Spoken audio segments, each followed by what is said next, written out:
할렐루야. 온라인으로 예배드리는 성도님과 가정 가운데 하나님의 평안과 능력이 함께 하시기를 간절히 축원합니다. 오늘 본문은 예수님께서 예루살렘 성전에 계실 때 벌어진 일입니다. 예수님께서 예루살렘 성전에서 백성들에게 가르치실 때 서기관들과 바리새인들이 한 여인을 끌고 나왔습니다. 오늘 본문 요한복음 8장 3절 말씀 함께 읽어보도록 합니다. 서기관들과 바리새인들이 음행 중에 잡힌 여자를 끌고 와서 가운데 세우고, 그들이 끌고 온 여인은 어떤 여인이라고 했습니까? 음행 중에 잡힌 여자라고 했습니다. 지금도 그렇지만 1세기 팔레스틴에서 간음은 굉장히 심각한 범죄였습니다.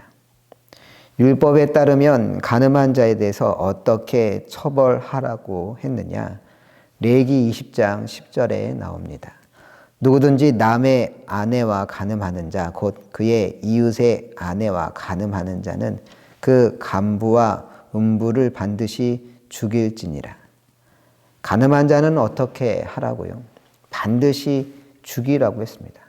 남의 아내와 간음한 자, 남자나 여자나 할 것 없이 모두 반드시 죽이라는 것이죠. 그런데 실제로 그러했느냐? 조금 달랐습니다. 죽이긴 죽였는데 어떻게 달랐을까요? 4절 함께 읽어봅니다. 예수께 말하여 내 선생이여, 이 여자가 간음하다가 현장에서 잡혔나이다. 잘 보십시오. 분명 간음하다가 현장에서 잡혔다고 하지 않습니까? 그런데 누구만 잡혀왔습니까? 여자만 잡혀왔습니다. 어디 간음하는 현장에 이 여자만 있었겠습니까? 분명 상대 남자도 있었을 거 아닙니까? 그런데 남자는 보이지도 않습니다. 왜 남자는 안 보이는 걸까요? 그건 처음부터 바리새인과 서기관들에게 남자에 대한 처벌에는 관심이 없었기 때문입니다. 처벌할 생각이 없었으니 잡을 생각도 없었던 것이죠. 왜 그랬을까요? 왜 남자와 여자가 간음을 저질렀는데 유독 여자만 처벌하려고 하고 남자는 잡아들일 생각조차 안 했던 것일까요? 그건 그들이 철저한 가부장적 마인드에 사로잡혀 있었기 때문입니다. 남성 우월주의에 사로잡혀 같은 잘못을 저질러도 남자의 간음에 대해서는 뭐 남자가 살다 보면 그럴 수도 있지, 이런 식으로 가볍게 넘어갈 수 있다고 생각했지만 여자의 허물에 대해서는 절대 간과해서는 안 된다고, 어떻게든 처벌해야 한다고, 돌을 던져 죽여 마땅하다고 생각했기 때문에 간음의 현장 가운데 이 여자만 붙잡아서 데리고 나왔던 겁니다. 왜냐? 당시 1세기만 하더라도 여자는 물건과 비슷한 존재라 여겼기 때문입니다. 이런 시대 분위기는 성경 속에 사람의 숫자 세는 것만 봐도 잘 드러나 있습니다. 예를 들어 오병이어 기적이 일어났을 때 주님께서 먹이신 사람들의 숫자를 셌었는데 마태복음 14장 21절에 이렇게 나옵니다. 먹은 사람은 여자와 어린이 외에 5,000명이나 되었더라. 먹은 사람이 몇 명이었다고요? 5,000명. 그런데 특이합니다. 먹은 사람의 숫자를 세는데 누구를 뺐습니까? 여자와 어린이를 빼고. 왜 여자와 어린이를 뺐을까요? 오병이어 기적이 베풀어질 때 그곳의 여자는 너무 적어 빼도 상관없을 만큼 작았기 때문이었을까요? 모르긴 해도 분명 남자들보다 여자들이 더 많았을 겁니다. 그런데 일부러 그들을 뺐습니다. 왜냐? 당시 사람들의 생각 속에는 여자는 진짜 사람이 아니었기 때문입니다. 사람 비슷하게 생겼지만 참된 인격체를 가진 사람이라 생각하지 않았기 때문에 숫자를 셀 때도 여자는 빼고 또 어린아이도 빼고 그렇게 성인 남자만 셌었던 겁니다. 이것만 봐도 당시 1세기 팔레스틴 지역이 얼마나 가부장적이었는지, 여자라는 존재가 얼마나 차별받는 존재였는지 쉽게 알 수 있습니다. 이런 상황 속에서 서기관과 바리새인들이 간음하다 잡힌 여인을 예수님께 끌고 왔던 겁니다. 5절 함께 읽겠습니다. 모세는 율법에 이러한 여자를 돌로 치라 명하였거니와 선생은 어떻게 말하겠나이까. 이미 이 구절에도 심각한 왜곡이 포함되어 있습니다. 분명 율법에서는 간음한 여자는 남자건 여자건 구별 없이 벌해야 한다고 말하고 있는데, 저들이 말할 때 남자에 대한 이야기는 쏙 빼고 여자에게만 율법이 해당되는 것처럼 그렇게 말하고 있는 겁니다. 말씀조차 자신들의 기호에 맞춰 바꿔치기 하고 있습니다. 왜 이렇게 하는 것일까요? 그것은 저들 서기관과 바리새인들이 심각한 여성 혐오주의자들이었기 때문입니다. 여성 혐오란 뭐냐? 여성에 대한 노골적인 편견이나 중호심을 가진 이들을 지칭합니다. 뭐하러 그런 마음을 갖나 싶지만 사실 우리나라도 이런 여성 혐오가 심각한 사회 문제로 부각된 지 꽤 오래되었습니다. 이런 여성 혐오에서 비롯된 잘못된 표현들이 있는데, 예를 들어 여러분 된장녀라고 들어보셨습니까? 된장녀란 무슨 뜻이냐? 우리나라 여성들이 분수에 맞지 않게 허영심에 찌들어서 고가의 명품들에 빠져 있다고 비난하며 만들어진 단어가 된장녀입니다. 집안 형편은 넉넉하지 않으면서도 수백만 원짜리 명품백을 아무렇지도 않게 산다고 우리나라 여성들을 싸잡아 욕하는 표현이 된장녀입니다.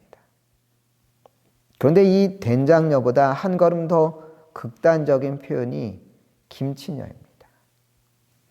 김치녀는 그냥 별 이유 없이 우리나라 여성 전체를 비하하는 표현입니다.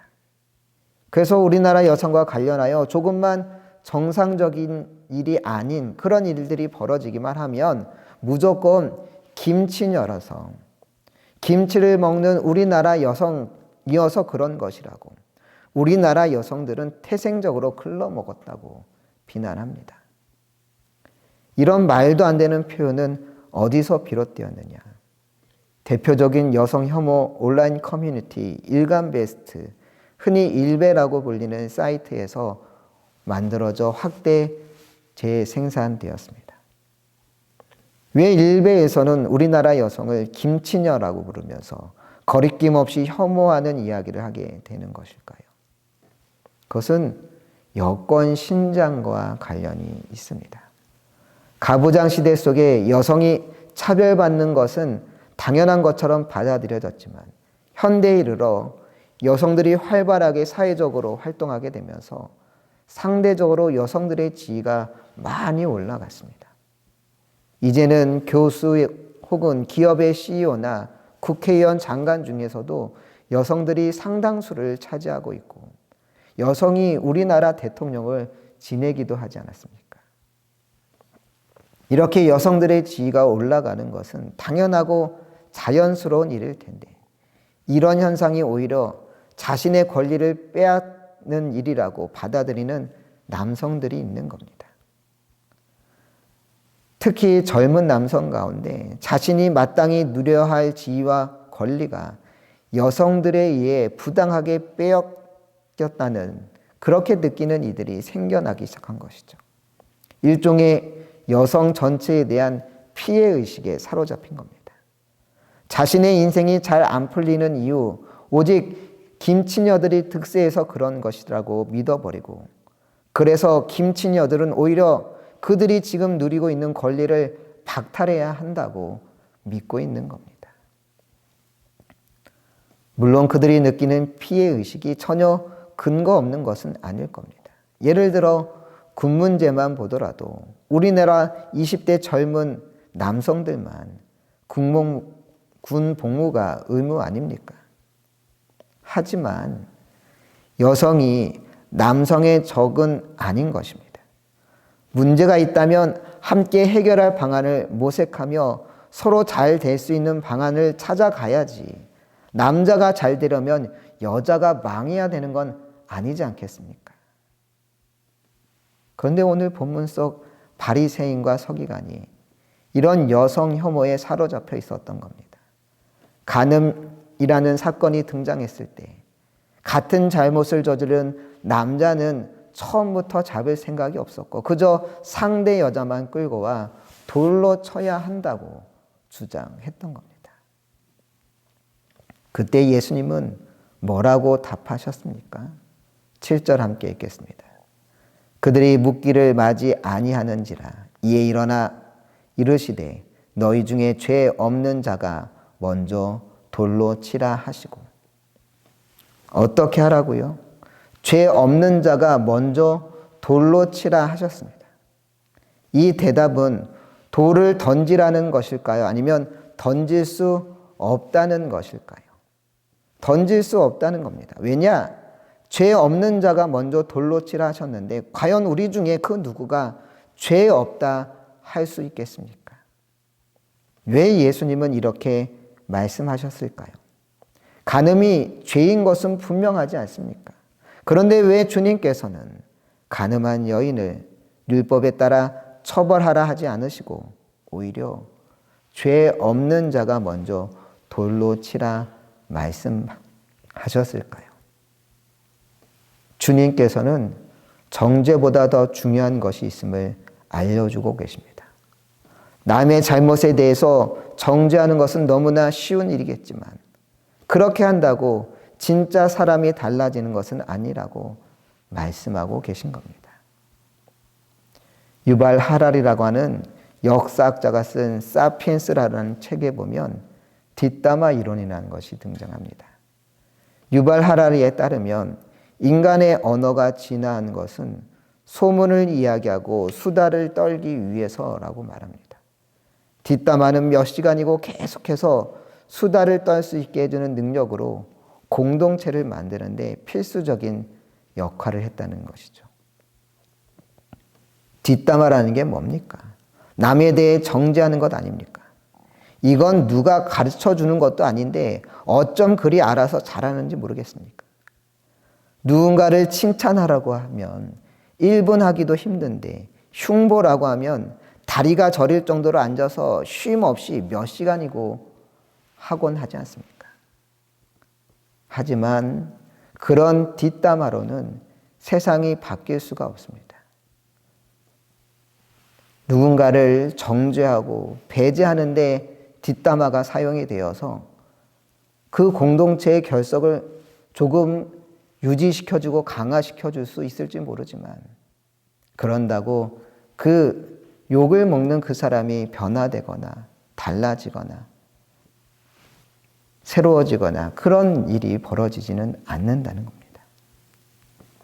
그렇기 때문에 주님께서는 간음이 잘못됐다는 것을 너무나 잘 알고 계셨지만 그 여인을 정죄하기보다 먼저 용납하셨던 겁니다. 본문 11절 함께 읽겠습니다. 대답하되 주여 없나이다. 예수께서 이르시되 나도 너를 정죄하지 아니하노니 가서 다시는 죄를 범하지 말라 하시니라.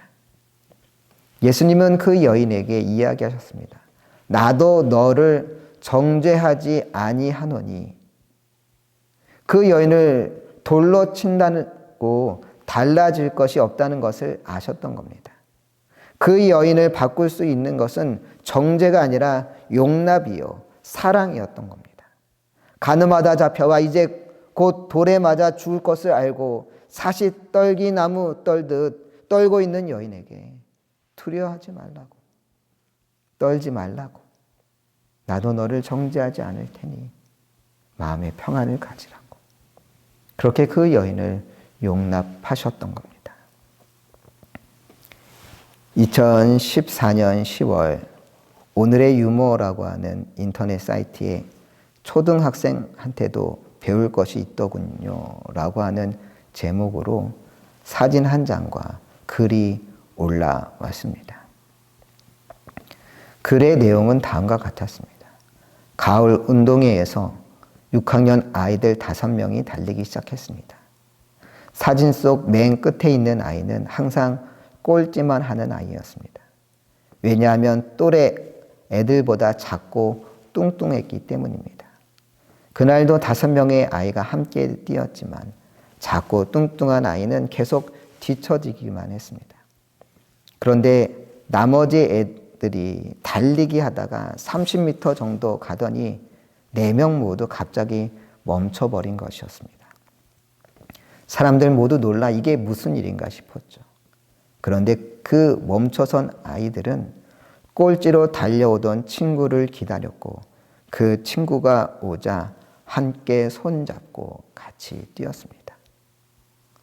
6년 동안 운동회만 하면 항상 꼴찌하던 그 친구를 위하여 4명의 아이들이 미리 계획했던 것이죠. 맨날 꼴찌하던 아이는 그 순간 친구들이 너무 고마워 울음을 터뜨렸습니다. 그리고 결승선까지 다 같이 들어와서 모두 1등을 했습니다. 그때 찍힌 사진입니다. 라고 하면서 사진과 더불어 이런 사연을 올렸습니다. 이후 이 사연이 널리 알려지게 되었고 이후 그 꼬마의 큰 누나라고 하는 사람이 감사하다며 좀 더 자세한 사연을 밝혔습니다. 큰 누나에 따르면 동생은 연골무형성증이라는 지체장애 6급이라며 매년 가장 큰 상처받는 날이 바로 가을 운동회, 특히 달리기 순서였다고 합니다. 학년이 높아질수록 점점 더 벌어지는 친구들과의 격차로 인해 동생은 운동의 날이면 가기 싫다고 떼를 부리곤 했다는 거죠. 그런데 올해 운동회 때 같은 조 친구들이 뒤에 있는 동생을 기다리고 달려와 일렬로 다 같이 결승선을 넘었을 때 동생뿐만 아니라 그 모습을 지켜보던 가족들 모두 엉엉 울었다고, 너무 감사했다고 전했습니다. 참 감동적인 일 아닙니까? 요새 학교에서 따돌림 문제 얼마나 심각합니까? 초등학교 6학년이면 작고 뚱뚱한 아이를 오히려 놀리며 따돌리기 쉬울 텐데 그 아이들은 오히려 어른들에게 큰 교훈을 주고 있지 않습니까?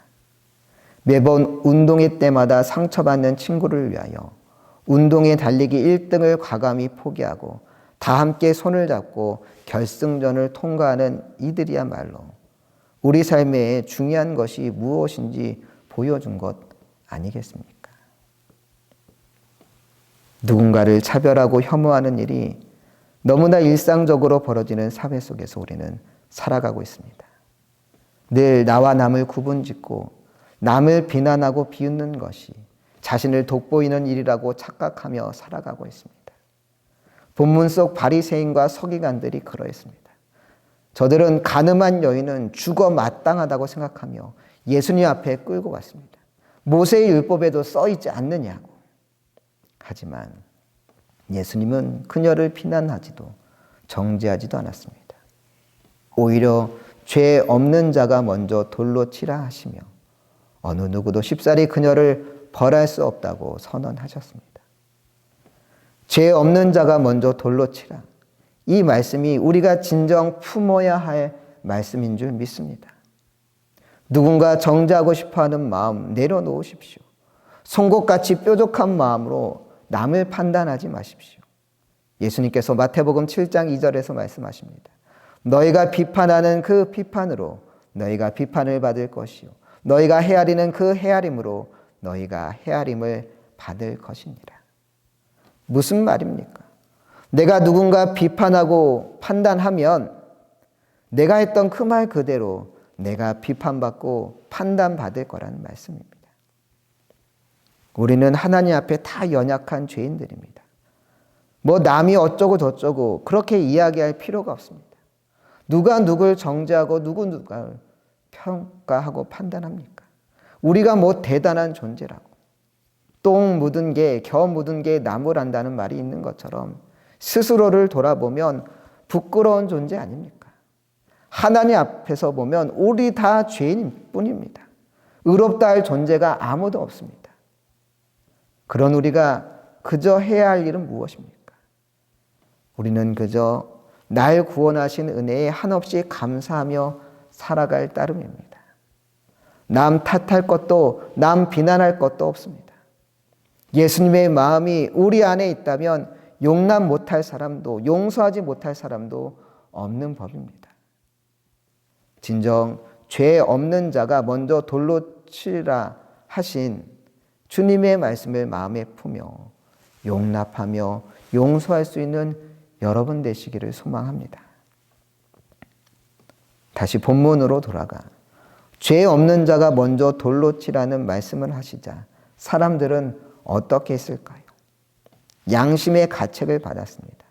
자신 역시 죄를 지은 죄인이라는 것을 알기에 감히 어느 누구도 그녀를 향해 돌을 던지지 못하고 오히려 살금살금 그 자리를 피해 도망갔습니다. 결국 예수님과 여인만 남았습니다. 그러자 예수님이 여인에게 무엇라고 이야기하셨을까요?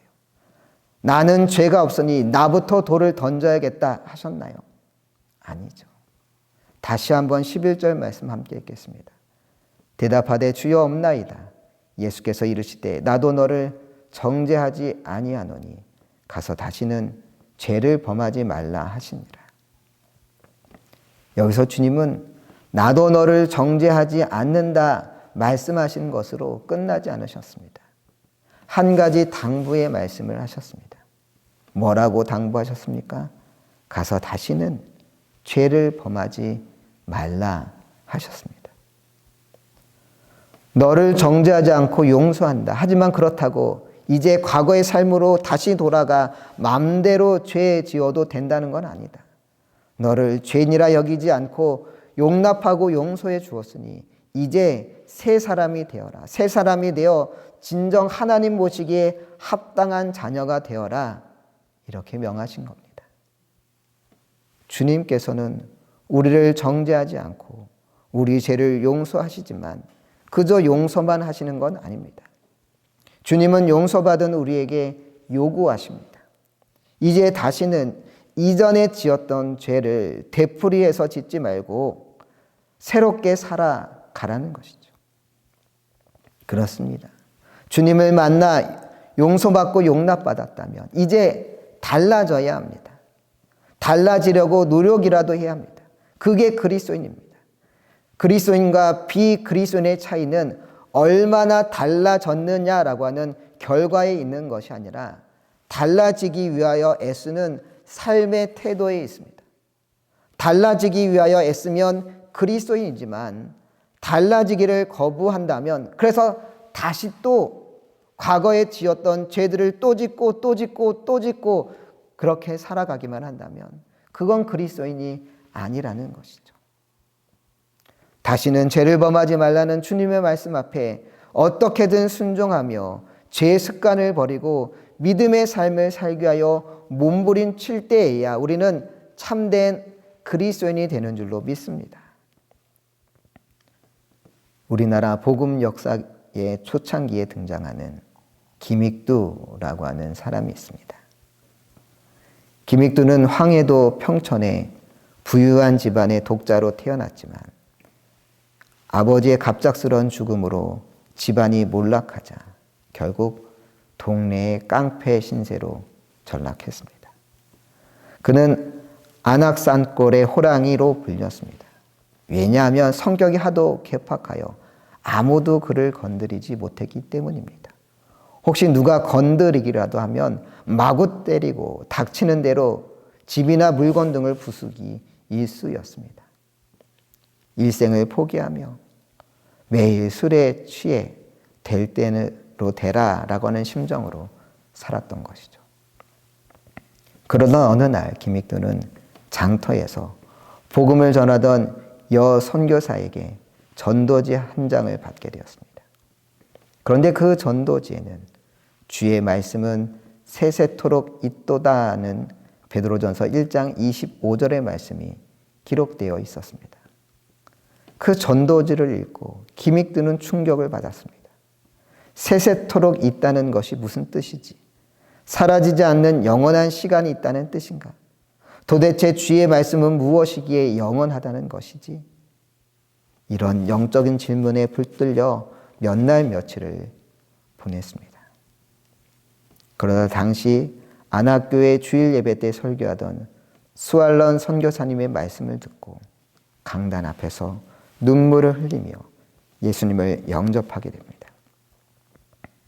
그런데 희한하게도 며칠 후 그 동네 사람들에게 이 기믹드의 부조장이 전달되었습니다. 기믹드가 죽었으니 그의 장례식에 참여해 달라는 부고장이었습니다. 사람들은 너무나 좋아했습니다. 자신을 괴롭히던 동네 깡패 기믹드가 죽었으니 이제 좀 살만하겠다 싶었던 겁니다. 그래서 기믹드의 장례식을 구경하기 위하여 수많은 사람들이 그곳에 모여들었습니다. 그런데 이게 무슨 일입니까? 기믹드의 장례식에 기믹드가 버젓이 살아서 걸어 나오는 것 아니겠습니까? 장례식에 참석했던 사람들은 속으로 탄식하며 이제 죽었다. 이제 기믹드가 아니라 우리의 부고장이 전달되겠구나 싶었습니다. 그때 기믹드가 동네 사람들에게 말했습니다. 여러분 걱정하지 마십시오. 과거의 기믹드는 죽었습니다. 이제 저는 예수님 안에서 새로 태어난 기믹드입니다. 그동안 저의 잘못을 진심으로 사과합니다. 이렇게 말하며 앞에 있는 마을 주민에게 큰 절을 올렸다고 합니다. 사람들은 도대체 그 사이에 무슨 일이 있었나 싶어 어리둥절했다고 합니다. 도대체 예수가 누구라고 그 사람을 만나고 동네 깡패 기믹드가 바뀌었다는 것인지 놀라지 않을 수 없었습니다. 이후 기믹드는 신학교에 들어가 공부하여 목사님이 되었습니다. 하루는 이 기믹드 목사님이 부흥회를 인도하려고 산길을 걷고 있었습니다. 그런데 너무 더워 윗옷을 벗고 땀을 식히고 있을 때 맞은편에서 술 취한 사람이 오더니 시비를 걸었습니다. 너 왜 나보다 먼저 올라온 거야? 라고 하면서 다짜고짜 기믹드를 사정없이 때리기 시작한 겁니다. 그때 기믹드 목사님은 아무런 저항도 하지 않고 가만히 그 매를 맞으며 주먹질이 끝날 때까지 기다렸습니다. 한동안 계속되던 주먹질이 끝나자 형님 다 때렸습니까? 라고 물었고 술 취한 사내는 대답했습니다. 그래 다 때렸다 어쩔래? 그러자 기믹드 목사님은 말했습니다. 예수는 내가 믿고 복은 형님이 받았수다. 그 사내는 이 말이 무슨 말인가 싶어 어리둥절했고 목사님은 말을 이었습니다. 내가 바로 안악산골의 호랑이 기믹드입니다. 이 말을 듣자 사내의 얼굴은 하얗게 변했습니다. 그는 이미 안악산골 호랑이의 명성을 익히 듣고 있었기 때문이에요. 살려주십시오. 한 번만 살려주십시오라고 애원했습니다. 그러자 목사님은 말했습니다. 내가 한 번 살려줄 테니 내 청을 들어주겠소. 내가 지금 부흥회 인도차 가는 길인데 나와 함께 부흥회에 참석하면 내가 한 번 살려는 드릴게. 그 사내는 어떻게 했겠습니까? 안악산골에 호랑이를 팬 잘못이 있는데 어떻게 그 말을 거역하겠습니까? 그래서 그 사내는 기믹드 목사님이 인도하는 부흥회에 참석하게 되었고 이 일을 계기로 예수님을 영접하고 신앙생활을 열심히 해 훗날 그 사내는 교회의 장로님이 되었다고 합니다. 어떻게 기믹드 목사님의 삶이 이렇게까지 변할 수 있었던 것일까요? 그것은 그가 은혜를 제대로 받았기 때문입니다. 은혜를 제대로 받아 과거의 자신의 삶을 돌아보고 반성했을 뿐만 아니라 가서 다시는 죄를 범하지 말라는 예수님의 말씀을 마음에 새겨 같은 죄를 또다시 저지르는 어리석음에 빠지지 않기 위하여 부단히 애썼던 것입니다. 이전 같으면 나를 패는 사람이라면 절대 용서하지 않았겠죠. 나에게는 한 주먹이 있는데 뭐하러 참아요. 하지만 한 주먹에 보냈을 사람도 주님 말씀 따르기 위하여 김익두 목사님은 용서하고 용납했고 그러한 애씀이 생명을 구원하는 귀한 열매가 되었던 것입니다. 주님은 오늘 우리에게도 말씀하십니다. 나도 너를 정죄하지 아니하노니 가서 다시는 죄를 범하지 말라고. 그렇습니다. 우리가 죄를 범하지 않게 하여 애쓸 때 우리는 참된 주님의 자녀가 될 수 있습니다. 물론 아직 술, 담배 끊지 못했을 수 있습니다.